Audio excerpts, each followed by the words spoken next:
great to see everybody this afternoon. Well, it's not too, I guess it gets hotter tomorrow, doesn't it? So anyway, we are working on our air conditioner right now, and we hope that we'll have some cooler air blowing in about 12:30 here. But anyway, I'm Kevin Koistra, the Executive Director of the Western Heritage Center, and of course this is our monthly third Thursday, the high noon lecture program that we have. We have a really cool program today. Of course, we have the Yellowstone lithograph exhibit, 1871-1906, downstairs. So we had Dr. Shane Doyle last month talking about the Native American presence in Yellowstone, and today we have the honor to have Dr. Espinal here talking about William Henry Jackson and Thomas Moran and their art, which you can see in the lithographs downstairs. So as you piece this story together, next month in August 17, we have Montana's visionary mayor, Willard Frazier. Lou Mandler, the author of the book, is driving from Connecticut through Montana. So we're going to pull her out of the car, have her do a lecture, and then she can go wherever she like. So has anybody here read the Willard Frazier book yet?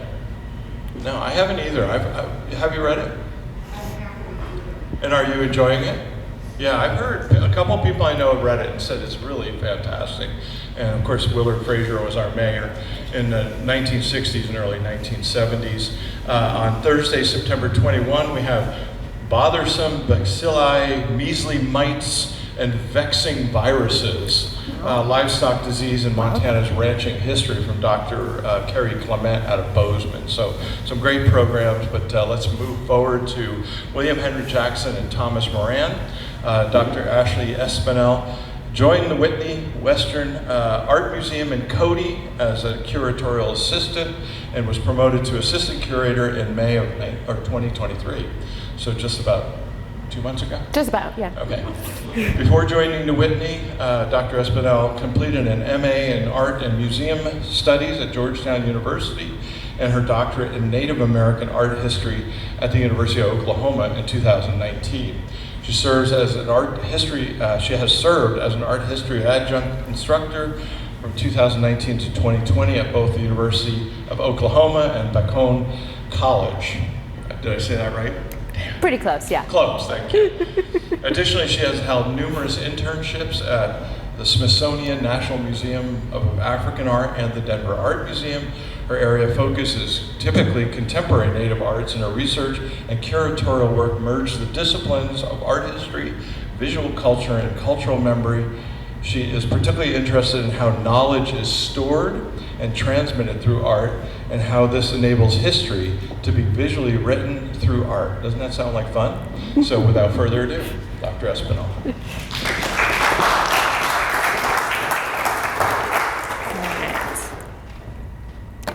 Well, I just wanted to say thank you so much for having me here today, and to Kevin in particular and the Western Heritage Center for inviting me to come and speak with all of you for braving the heat that we're having now and coming in person, and to everyone who is joining virtually as well. So as you probably heard from my introduction, the topic for today is usually outside of my typical area of focus, but having lived and worked in Cody now, being so close to Yellowstone National Park, the art of Yellowstone has really become an area of personal interest for me. And so today I am excited to speak with you about William Henry Jackson and Thomas Moran, an artistic friendship forged in Yellowstone. So, beginning in 1804, with Lewis and Clark's travels, exploratory expeditions became one of the primary means by which the United States federal government gathered information about the vast resources it was obtaining.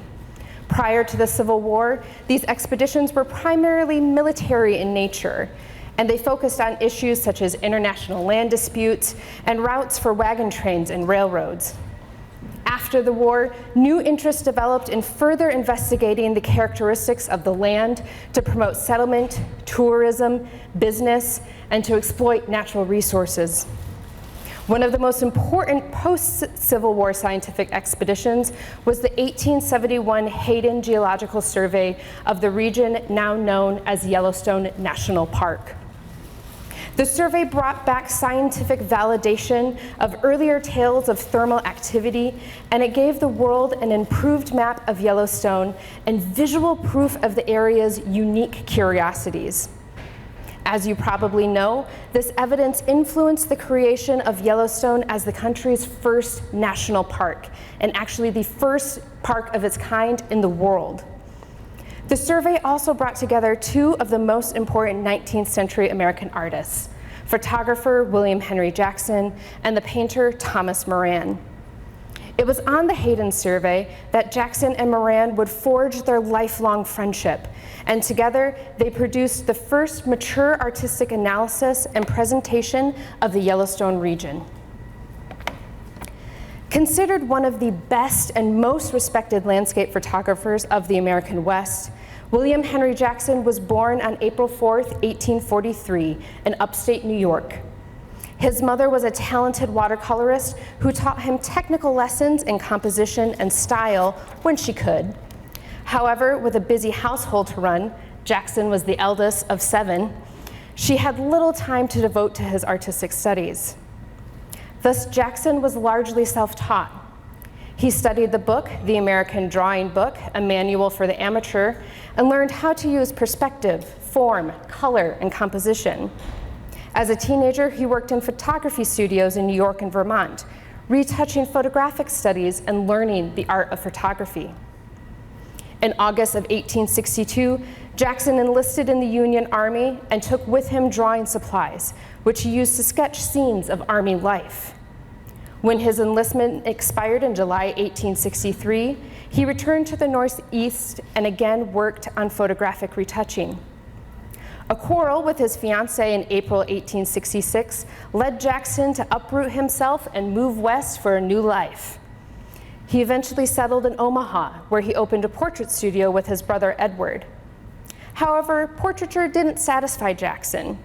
He once explained, quote, "Portrait photography never had any charms for me, so I sought my subjects from the housetops, and finally from the hilltops, and about the surrounding country. The taste strengthening as my successes became greater in proportion to the failures," end quote. A chance meeting with Dr. Ferdinand V. Hayden in 1869 while Jackson was working in Cheyenne, Wyoming, ensured that he would be remembered for his photographs of the hilltops and other features of the Western landscape. The following year, Hayden asked Jackson to be the official photographer of the U.S. Geological and Geographical Surveys of the territories, of which Hayden was the leader.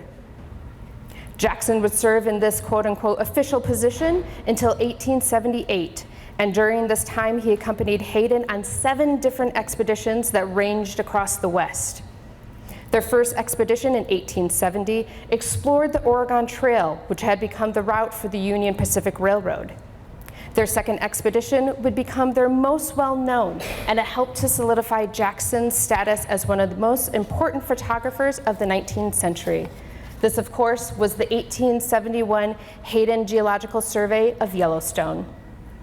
This expedition happened to include another major 19th century artist, who I'm sure you can probably guess, Thomas Moran.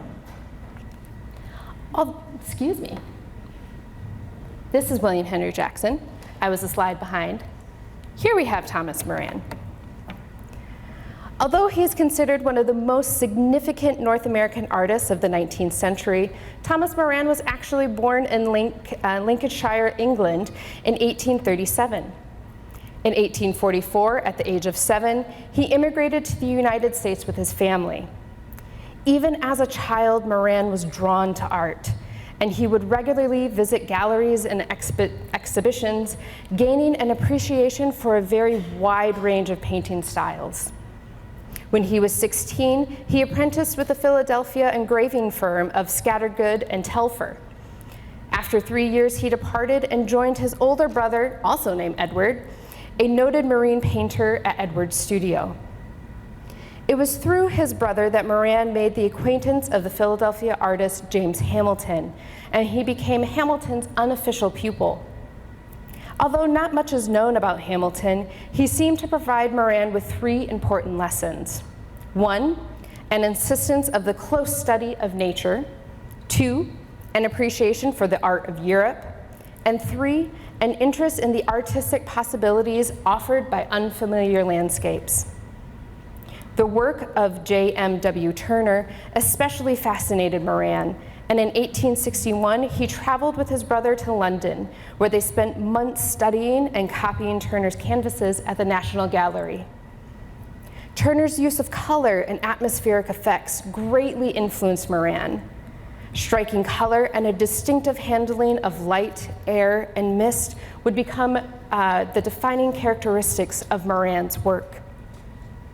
Moran's first introduction to Yellowstone came in 1870, when Scribner's magazine asked him to rework sketches made by the members of the Washburn-Langford Yellowstone expedition. Intrigued by the spectacular landscape features in the sketches he reworked, Moran became determined to see the sights himself. He secured loans from Roswell Smith of Scribner's and from J. Cook, the financier of the Northern Pacific Railroad, pledging paintings as security. A.B. Nettleton, Cook's office manager, wrote to Ferdinand Hayden regarding Moran, stating, quote, "My friend Thomas Moran, an artist of Philadelphia of rare genius, has completed arrangements for spending a month or 2 in the Yellowstone country, taking sketches for painting. He is very desirous of joining your party, and I have encouraged him to believe that you would be glad to have him. I think that Mr. Moran would be a very desirable addition to your expedition, and that he would be almost no trouble at all. And it will be a great accommodation to both our house and the road if you will assist him in his efforts," end quote. So with that, Moran caught a Union Pacific train from his home in Philadelphia to Utah, then rode a stagecoach to catch up with the expedition in Montana. Despite the fact that Moran had no useful skills for a geological survey, before this point he had never even ridden a horse before, Hayden allowed the artist to join the survey, a decision that proved most fruitful in the end. Moran quickly adapted to expedition life. In an article he wrote describing their experiences in Yellowstone, Jackson said of Moran, quote, "He was 34 years old, of slight and frail physique, and did not seem to be of the kind to endure the strenuous life of the wilderness. But he was wiry and active in getting about, and keenly enthusiastic about his participation in the work of the expedition. He had never camped out before, but he made the adventure with fine courage and quickly adapted himself to the new and unfamiliar conditions. And as it turned out later, none was more untiring on the trail or less mindful of unaccustomed food or hard bed under a little shelter tent than he was," end quote. And during this period of the great surveys, perhaps no team of artists and photographer was more productive than that of Moran and Jackson. Their first acquaintance in Yellowstone in 1871 was perhaps the most significant.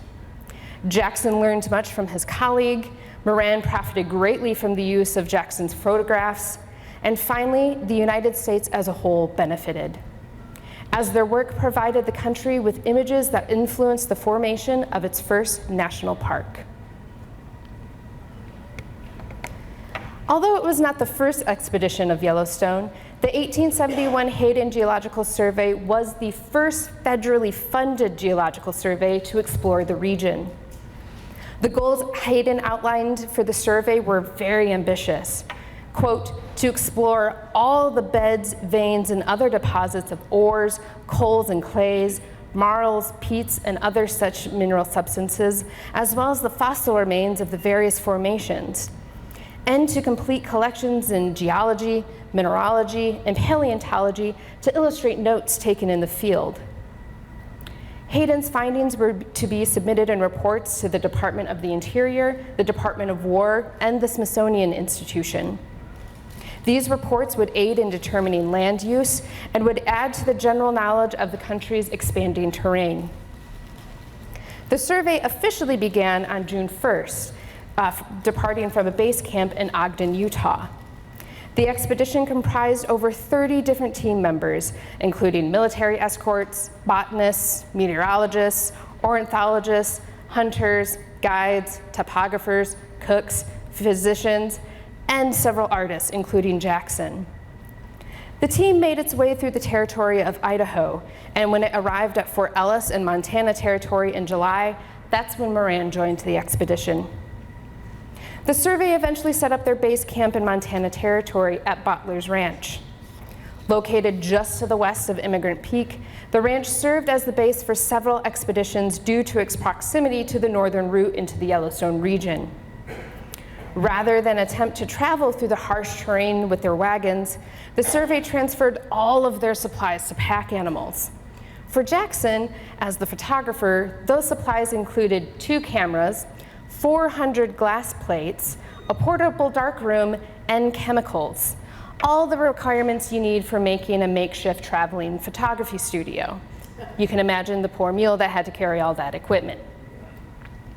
So here on the right, if I can get my pointer, whoop, here we go, is an 1871 map of Yellowstone, of the Yellowstone region, created by the Hayden Survey and included in the Hayden report to the Secretary of the Interior.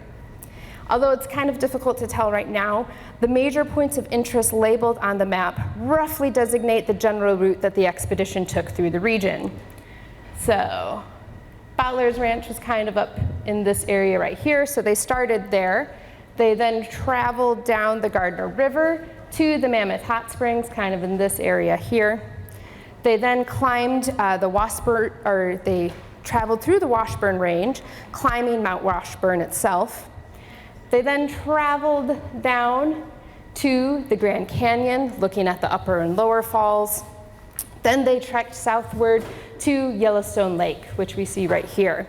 And they arrived at the lake on July 28, 1871. Part of the group, including Hayden, Jackson, and Moran, then went to explore the upper and lower geyser basins of the Firehole River, while the other half stayed at the lake. So they then traveled from the lake kind of over to this region here, and then after the 2 groups rejoined, they finished their exploration around the lake and then headed back north to Butler's Ranch. In all, they spent 38 days in the Yellowstone and rode over 1,000 miles. Jackson and Moran served as important members of the survey, as their artworks illustrated and amplified the findings of geologists, topographers, and geographers. Because of the geological impetus behind Hayden's mission, the artist focused on depicting geysers, hot springs, mountains, and canyons, and these features served as their principal subjects. During the expedition, Jackson produced hundreds of photographs, and Moran compiled a portfolio of delicate field sketches of such features. Back in Washington, Jackson's crisp black and white photographs and Moran's atmospheric jewel-toned watercolors made tangible the awe-inspiring places Hayden and others before him had touted, but of which they couldn't quite convey the magnitude in words or statistics. As I mentioned, the first area that the Hayden Survey explored extensively is what is now known as Mammoth Hot Springs. Well, it's difficult to see here, but listed on here is the original name that Hayden tried to give to the hot springs, which was White Mountain Hot Springs. But that name didn't end up sticking, and so now we call them the Mammoth Hot Springs. The survey found the hot springs to be a very rich and abundant subject, particularly Jackson, who wrote about them, stating, quote, "At an elevation of 500 to 600 feet above Gardner's River, we come suddenly in the sight of the springs. Before us lies a high white hill of calcareous sediment deposited from numerous hot springs. The whole mass looks like some grand cascade that has been suddenly arrested in its descent and frozen." End quote. This was one of the areas that Jackson photographed the most during the survey, and in his photograph, including the one that we can see here, we can see evidence of the relationship he and Moran began forming. So if you look closely, this dark figure that you see standing in the photograph right there is Moran. Throughout the survey, Moran assisted Jackson with the difficult process of taking photographs in the field and helped to select the most compelling vantage points, recognizing the potential benefit of his colleagues' photographs as source material for his planned studio paintings. The painter also frequently served as model, as we can see in that photograph, standing next to this geyser or that rock formation to provide a sense of scale.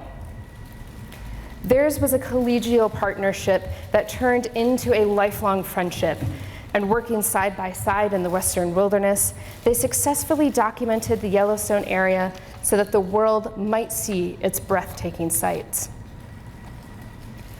In fact, Jackson photographed some of the first, or produced some of the first photographic images of Mammoth Hot Springs, and he used the natural features of these springs to his technical advantage.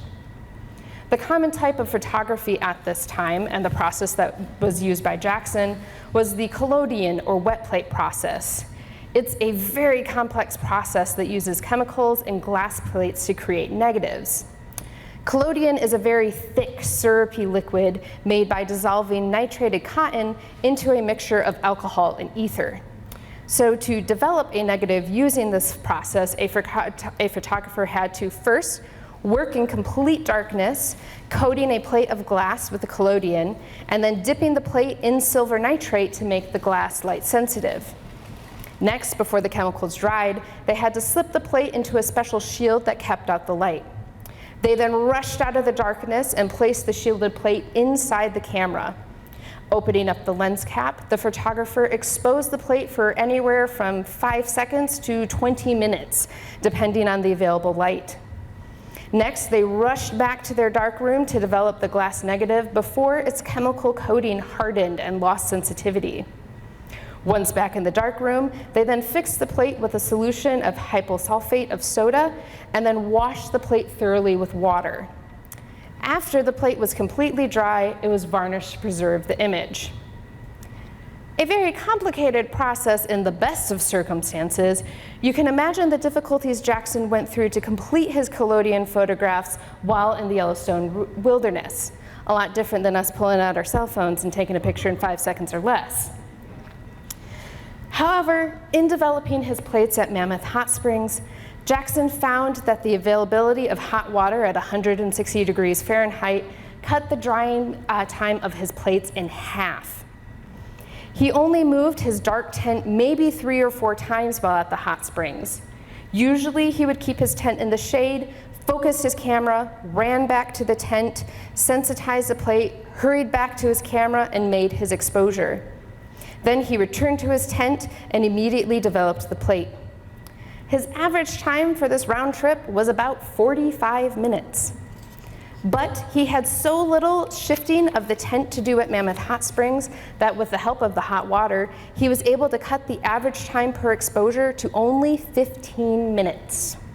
Talk about taking advantage of your natural resources. While Jackson's photographs of Mammoth Hot Springs capture the area's distinctive topography with its terraces of white pools, it was Moran's paintings that portrayed the hot springs' striking colors.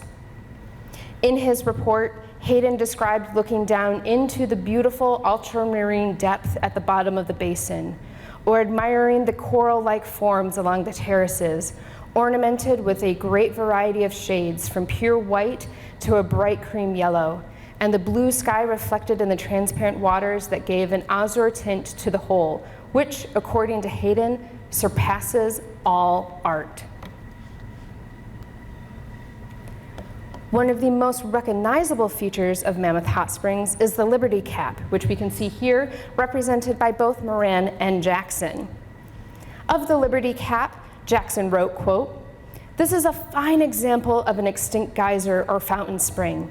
It doubtless operates much like one of our artificial fountains, throwing up a column of water several feet by a succession of impulses, building up a cone by overlapping layers of lime, like the thatch on a roof.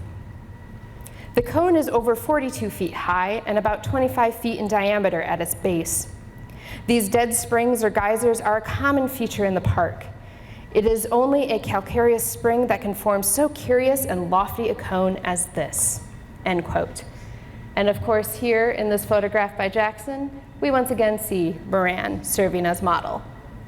And then this is Moran's depiction, one of his many depictions of the Liberty Cap. After their thorough exploration of Mammoth Hot Springs, the Hayden survey made their way towards the Yellowstone River, eventually reaching the Great Falls and the Grand Canyon of Yellowstone. A week was spent at the falls and canyon, during which time the survey's artists, including Jackson and Moran, eagerly worked on capturing the sites from many different vantage points. To describe the falls, Jackson wrote, quote, 16 miles below Yellowstone Lake, at the head of the Grand Canyon are the falls of the Yellowstone, the upper and the lower.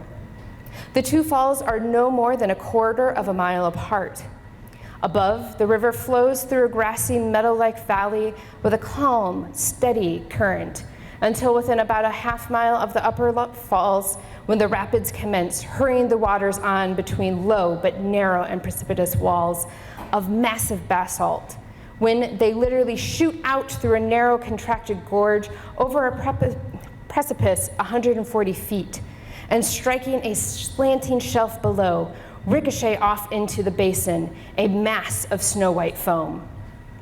The river then spreads out over a wide and gentle descending bed of rock, with walls from 200 to 400 feet in height, until it reaches the brink of the lower falls, when the stream is contracted to a width of 100 feet and then plunges over the cliff, a solid, unbroken mass, and falling 397 feet into the spray-filled chasm, enlivened with rainbows and glittering like a shower of diamonds, end quote. While the upper falls made for an intriguing subject, it was the lower falls that led to the creation of what Jackson considered the great picture of the 1871 expedition, Moran's painting of the Grand Canyon of the Yellowstone. And we can see that depicted right here. The two artists shared an interest in selecting points of view that would produce compelling compositions. Moran having in mind, according to Jackson, the good use he could make of the photographs later in some of his own compositions. And indeed, Moran used Jackson's many photographs of the lower falls and the Grand Canyon to his advantage, while creating what is arguably considered one of, if not the best, of his paintings. This painting, you can see, showcases Moran's artistic skill and incredible talent in depicting the Western landscape. Moran's paintings of the Grand Canyon embody Hayden's description of the canyon. Hayden wrote, quote, "The objects of deepest interest in this region are the falls and the Grand Canyon. No language can do justice to the wonderful grandeur and the beauty of the canyon below the lower falls. The very nearly vertical walls slightly sloping down to the water's edge on either side, so that from the summit, the river appears like a thread of silver foaming over its rocky bottom. The variegated colors of the sides, yellow, red, brown, white, all intermix in shading into each other. The Gothic columns of every form standing out from the sides of the wall with greater variety and more striking colors than ever adorned a work of human art," end quote. The Grand Canyon of the Yellowstone was intended as a summation and synthesis of Moran's Yellowstone experience. And because no single extant drawings or photographs have been pinpointed as his source for this painting, it can be considered the cumulative result of his field sketches and Jackson's photographs from the expedition. Of Moran's epic painting, Jackson once said, quote, "So far as I am concerned, the great picture of the 1871 expedition was no photograph, but a painting by Moran of Yellowstone Falls. It captured more than any other painting I know, the color and the atmosphere of spectacular nature," end quote. Although Jackson always referred to their time at the canyon and the upper and lower falls of the Yellowstone as the pictorial climax of the expedition, for Hayden, the focal point of the expedition was their studies at Yellowstone Lake. Of the expedition's arrival at the lake, Hayden wrote, quote, "On the 28th of July, we arrived at the lake and pitched our camp on the northeast shore. The lake lay before us, a vast sheet of quiet water of a most delicate ultramarine hue, one of the most beautiful scenes I have ever beheld. The entire party was filled with enthusiasm. The great object of our labors has been reached, and we were amply paid for all our toils. Such a vision is worth a lifetime, and only one of such marvelous beauty will ever greet the human eye." End quote. And I would argue that Hayden's rather romantic assessment of the lake is captured quite clearly in Moran's depiction of the lake, which we see here on the right. Although the foreground is dominated by rocky formations, much like those in Jackson's photograph that we can see, the lake behind is smooth and calm and topped by a rainbow. This would not be the only time that Moran included a rainbow in his depictions of Yellowstone's wonders. Several of his paintings of geysers include rainbows that enhance the refractive qualities of the steaming jets and accentuate the gem-like mineral deposits in ways no photograph could. In fact, even in his descriptions of Yellowstone, Moran often referenced rainbows.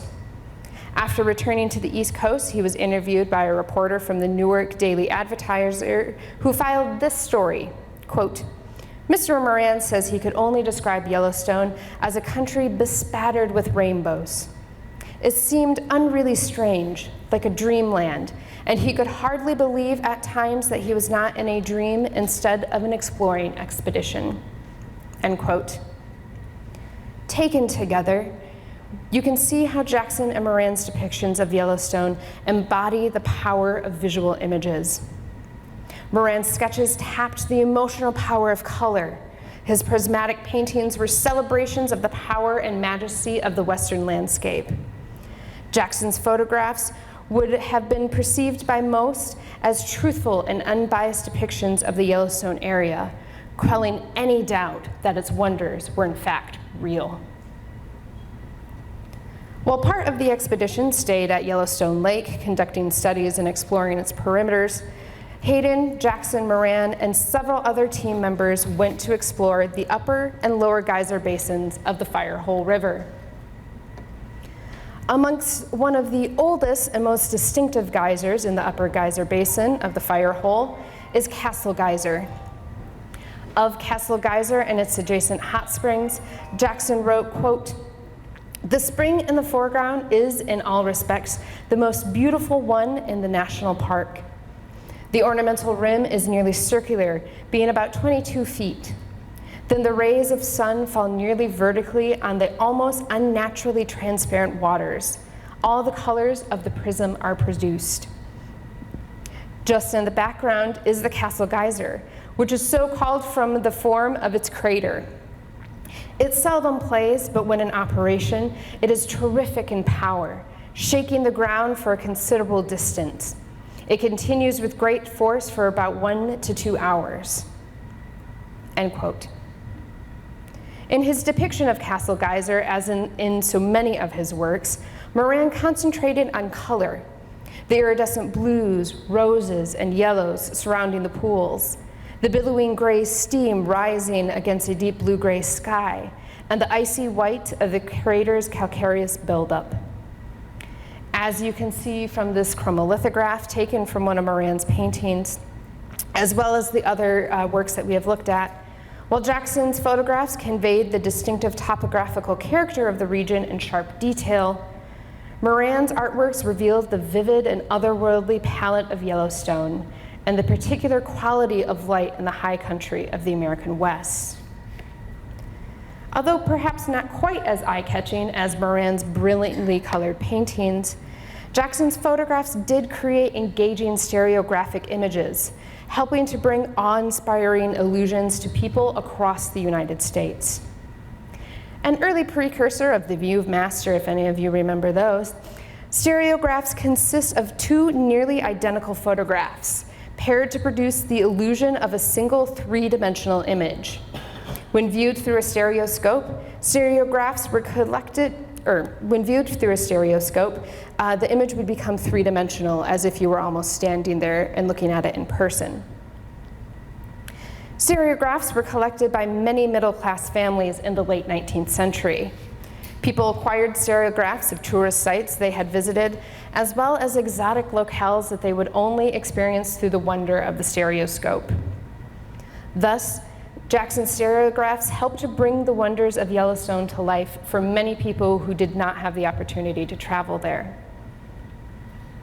Eventually, the Firehole Geyser Basin Exploratory Group rejoined the rest of the survey team back at Yellowstone Lake. The team began to make their way back north, continuing their explorations along the way. Finally, after having spent 38 days in the wilderness, the entire party arrived back at Bottler's Ranch around August 27th. There, they packed their wagons, and after leaving, retraced their route to Fort Hall. They then traveled eastward aboard the Union Pacific to Evanston, Illinois, where the party disbanded on October 1st, 1871. After the completion of the survey, Hayden began his work to prepare the report detailing their findings at Yellowstone. He ultimately presented a 500-page report accompanied by Jackson's photographs, Moran's sketches, and geological specimens to senators, congressmen, his superiors in the Interior Department, and nearly anyone else who could possibly influence the founding of a national park. So if anybody had any sort of influence in Washington, they got a report. In his report, Hayden stated, quote, "We saw many strange and wonderful phenomena, many things which would require volumes for adequate description, and which in future geography will be classed among the wonders of the earth.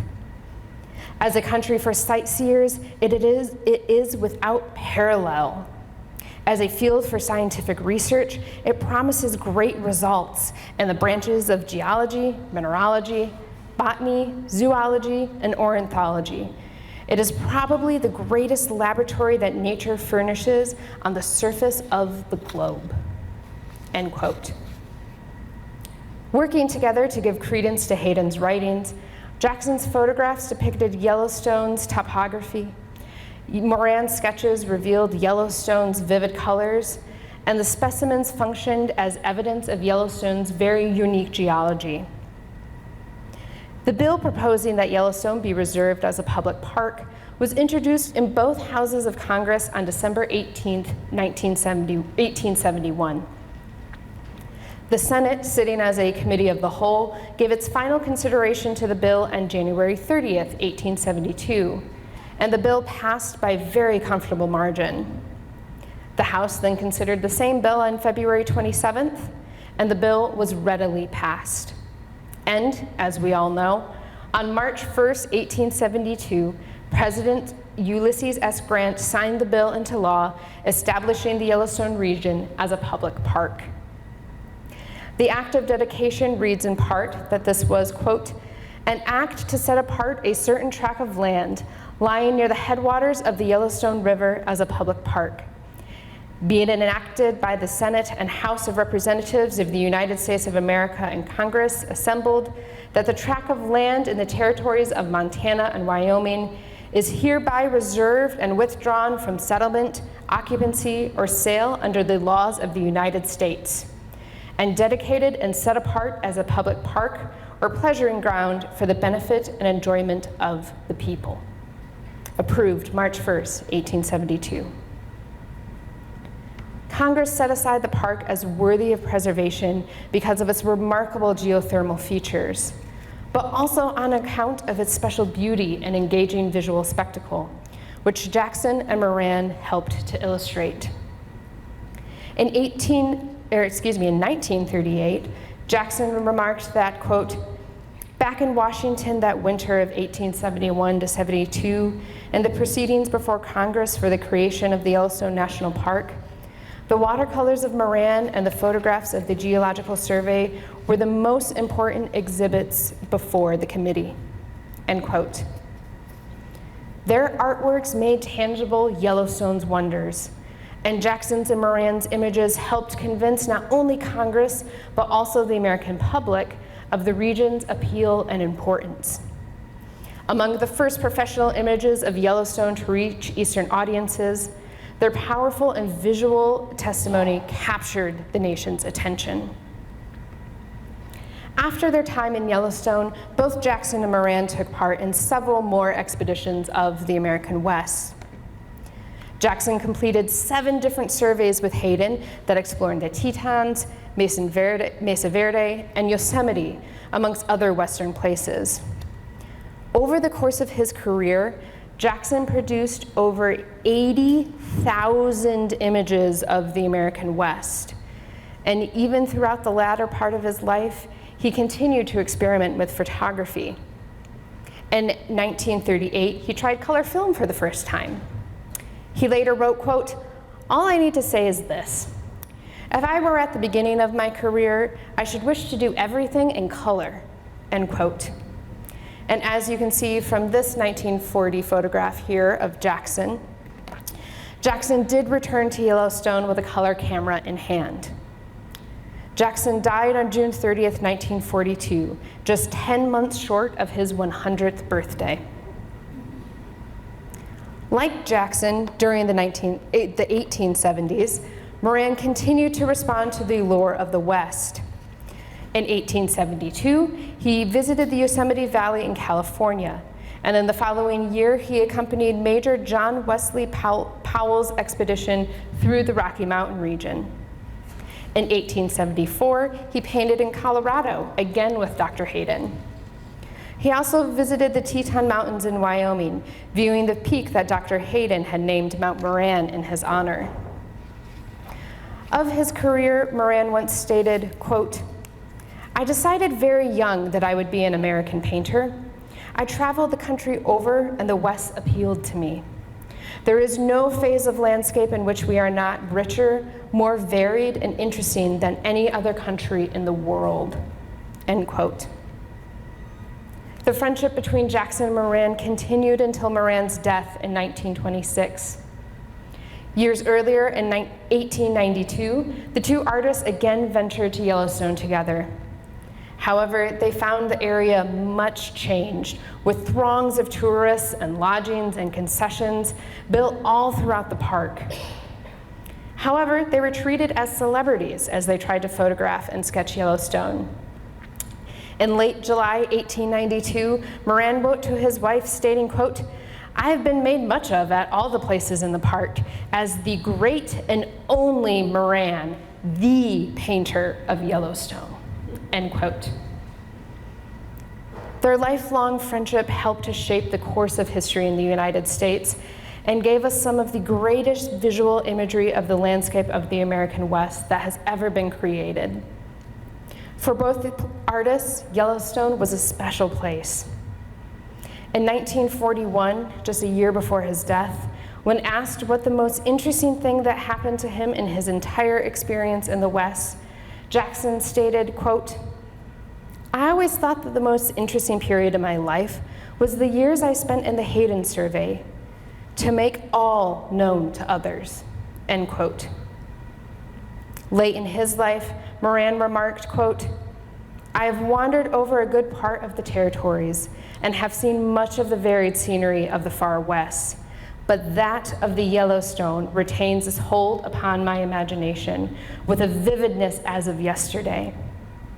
The impression then made upon me by the stupendous and remarkable manifestation of nature's forces will remain with me as long as memory lasts," end quote. Thank you.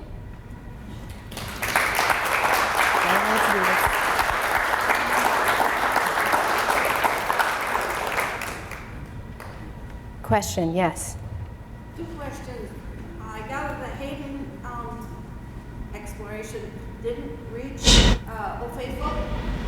They did, in fact, yes. They saw Old Faithful during their explorations of the Firehole River area, and Jackson wrote about seeing the geyser in his writings.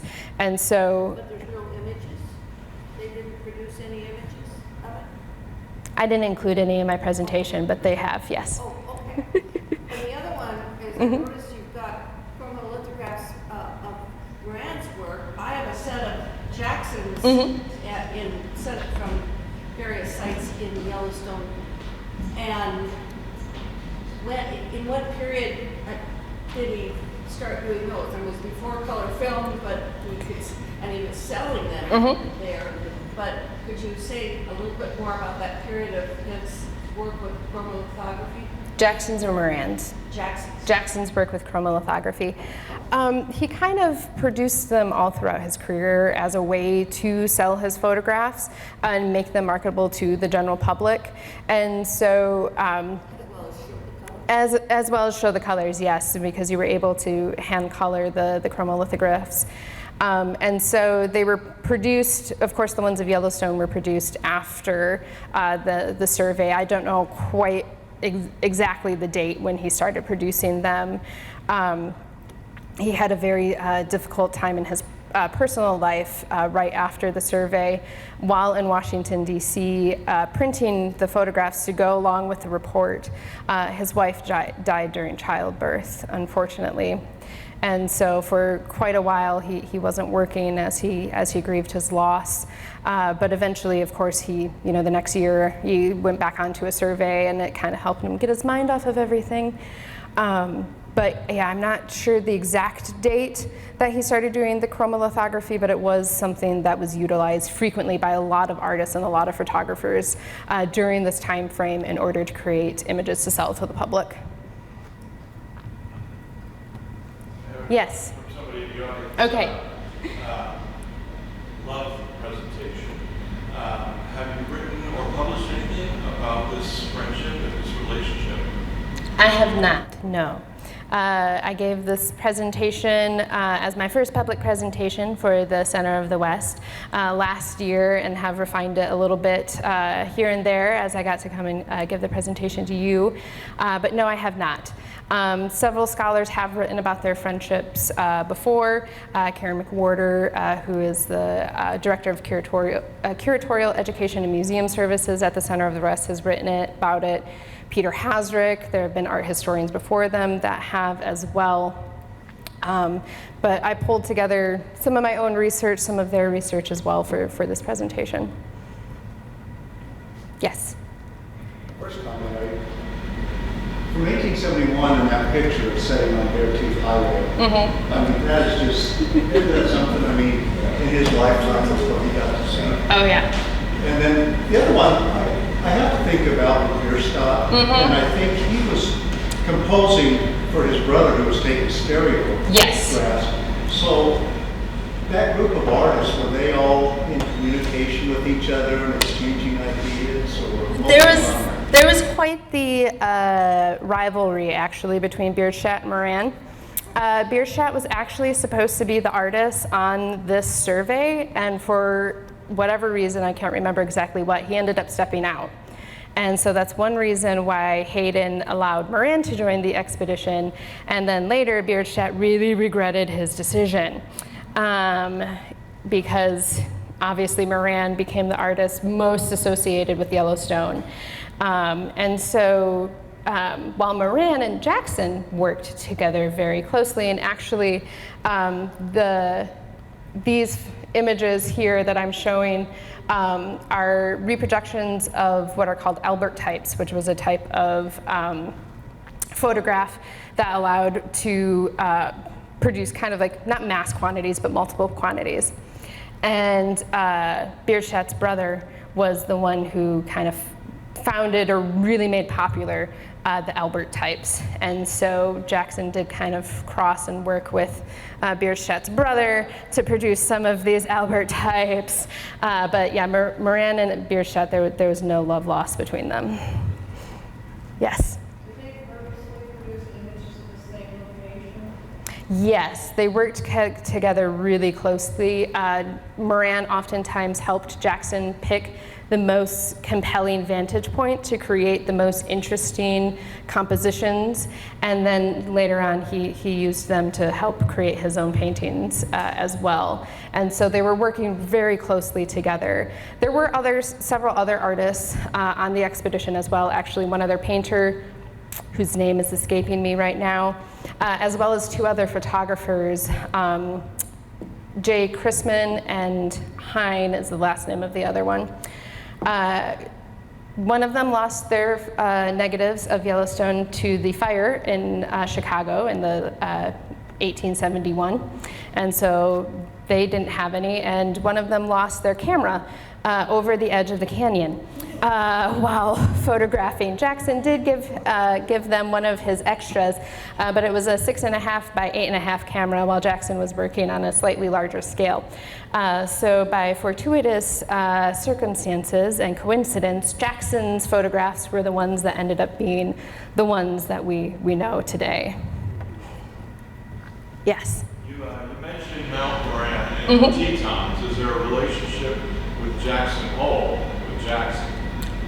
That's a good question. I don't actually know. Named after trapper Dave Jackson. Okay. Named after a tapper, Dave Jackson. Thank you. I did not know that question, but that was a good one. So, no. There might be someplace somewhere named after William Henry Jackson, but don't quote me on that. Any other questions? Yes. I noticed that I was surprised to see that some of Moran's images that you had in your thing were also chromolithographs. I'm not familiar with paintings being converted into chromolithographs. Yes, so after his time in Yellowstone, Jackson worked very closely with a chromolithographer on the East Coast named Louis Prang. And they together produced a portfolio of chromolithographs, I believe numbering 15 in total. Moran's favorite paintings that he had created from his excursions into the West. And so Moran specifically worked with him to create these. And so the Whitney Western Art Museum where I work, we have one complete set. And so they were sold for a great bargain at the time of $60. Don't know what that would be in today's money, but it produced a very limited number to sell to the general public. And so Moran is one artist who worked very closely with a chromolithographer to produce his paintings. Did they take a picture of the painting? So not exactly. Lithography is a type of printmaking where you carve the image into a stone or a plate and then print. And so each color usually would have its own plate and be printed, and so then it would layer up on top. But you're saying Moran did the plates, he carved the plates? Before his time in Yellowstone, he worked as a lithographer, reworking images for different journals and magazines like Scribner's. And so he had experience in that style of art. So yes, he worked very closely with Prang to make sure that the chromolithographs that they produced were as close to his original paintings as possible. I forgot you had mentioned that earlier. Yes, no worries. Yes? Where are the original paintings? All over the place. I don't know right off the top of my head. The Whitney does have one. This is an original watercolor print by Moran. The Yellowstone National Park actually has many of his original field sketches that Moran did that were then later used to create fully realized paintings like this, which were then used to create the chromolithographs later on. So the National Park, Yellowstone in particular, has a lot of his originals. And I was just going to mention for everybody here, we have the chromolithographic process stuff downstairs. Yes. So this is like the perfect setup. Yes, for just going downstairs if you want to know more. What their works would be used as, for the greater public. So that's what's actually on display for the next month down in the community gallery upstairs. Yes, so you have the perfect opportunity after we're done chatting to go downstairs and see. It's a great little exhibition, of chromolithographs of Yellowstone. So it's really great. Go check it out. Any other questions? No? Well, thank you so much. It was a pleasure. Thank you.